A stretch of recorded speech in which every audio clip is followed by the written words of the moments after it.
Hoje é Dia Mundial Sem Tabaco e para nos falar sobre os benefícios, mas também as estratégias para deixar de fumar, temos connosco na edição da manhã o pneumologista Luís Rocha. Muito bom dia. Bom dia. Fumar é considerado uma perturbação aditiva crónica causada pela adição à nicotina e por isso não é tarefa fácil deixar de fumar. Qual é que é a melhor estratégia? Deve ser de repente ou de forma faseada? Acompanhado, ou seja, acima de tudo, nós hoje comemoramos o Dia Mundial Sem Tabaco. É um dia que a Organização Mundial, desde 1987, estabelece um dia para sensibilizar a população e, acima de tudo, os governos para este malefício do tabaco. Toda esta situação relacionada com esta dependência precisa de algum acompanhamento. Acima de tudo, a motivação.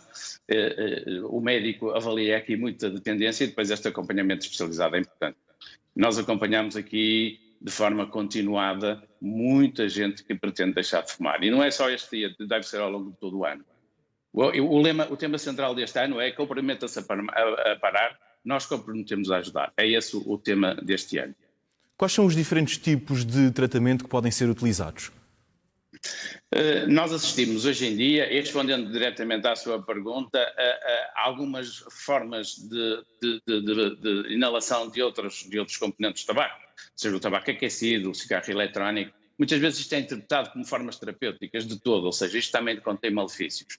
Mas temos aqui alguma intervenção que podemos fazê-lo, desde uma intervenção breve em qualquer abordagem, com qualquer técnico de saúde, e depois intervenções especializadas, por exemplo, na área da pneumologia. Essa intervenção especializada é uma consulta que requer algum acompanhamento e podemos ter intervenção farmacológica, podemos ter aqui uma intervenção comportamental, podemos ter aqui alguns substitutos de nicotina e este é um doente que vai precisar desse acompanhamento. Repare, nós temos cerca de 6 a 8 milhões de mortes diretamente relacionadas com a exposição ao tabaco, 1 milhão em termos de exposição passiva. Nós podemos dizer que 1 em cada 10 mortes está relacionada com o tabaco, 40% das crianças estão aqui envolvidas e nós podemos aumentar aqui muito a esperança de vida. Nós estamos a assistir a uma sobrevida maior e a esperança de vida, repare, deixar de fumar aos 30 anos aumentamos a sobrevida em 10, aos 40 em 9, aos 50 em 6 e aos 60 em 3 anos. Portanto, temos aqui um grande benefício em deixar de fumar e, portanto, a procura deste acompanhamento deve ser de todo aquilo a que nos comprometemos neste lema é comprometemos a ajudar. Falava do apoio, do acompanhamento comportamental. Qual é que é o objetivo, qual é a importância de quem quer deixar de fumar ser acompanhado por um profissional? A importância é que muitas vezes sozinho não consegue. O que assistimos agora em todo este contexto da pandemia é que cerca de 1/3 das pessoas até abandonaram o hábito tabágico, daqueles que estavam motivados para o fazer, mas muitas vezes não o conseguem fazer sozinho e precisam de situações em termos de nicotina, precisam aqui muitas vezes os designados antagonistas dos receptores de nicotina, precisa aqui algum acompanhamento comportamental, nomeadamente o gesto muitas vezes é importante, a fase do dia em que estas pessoas pretendem fumar, avaliar essa dependência, essa motivação e, portanto, com este acompanhamento próximo conseguimos muitas vezes ter aqui um êxito que, na melhor das hipóteses, pode chegar aos 40%. Muitas pessoas acabam por passar por algumas recaídas. O que se deve evitar quando se está a deixar de fumar? Nós devemos utilizar nessas recaídas uma aprendizagem, nunca deve ser penalizado. Nós devemos aqui transmitir mensagens positivas em termos dos benefícios em deixar de fumar e, portanto, essas recaídas devem ser motivação de aprendizagem. Repare, nós se deixarmos de fumar nos primeiros minutos, nos primeiros 20, 30 minutos, temos aqui uma melhoria da frequência cardíaca, da função pulmonar. Nas semanas seguintes temos aqui uma melhoria significativa relativamente à circulação, dos sintomas respiratórios.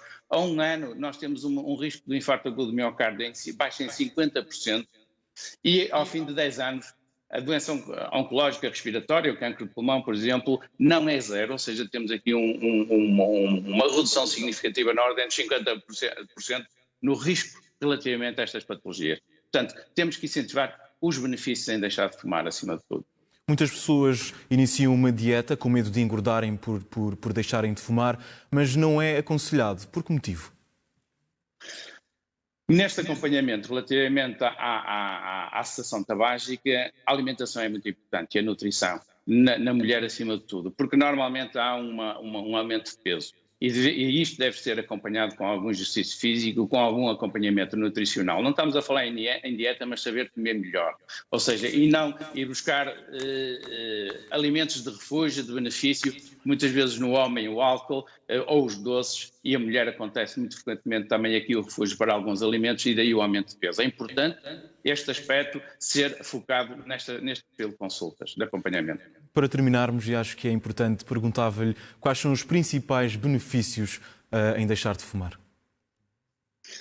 São inúmeros, e não falando na questão económica, falando aqui na questão da saúde, logo de início, ou seja, temos uma melhoria dos sintomas, temos todo um aspecto físico e do cabelo, da pele, ou seja, performance em termos sexuais muito melhor, e depois temos todo o benefício relativamente à patologia do foro cardiovascular, muito mais inicial, ou seja, no primeiro ano, nos primeiros 5 anos, há aqui o risco relativamente a toda a patologia cardiovascular passa praticamente a zero, e depois temos aqui a patologia respiratória mais grave, em que, deixando de fumar ao fim de 10, 15 anos, o risco não é zero, mas é um risco que baixa significativamente. Daí a necessidade de, mesmo o ex-fumador, ser acompanhado em consultas regulares relativamente a algum sintoma que precise. E dessa forma, terminava então com esse tema que este ano a OMS lançou, que é compromete-se a parar, nós comprometemos a ajudar relativamente a esta cessação tabágica.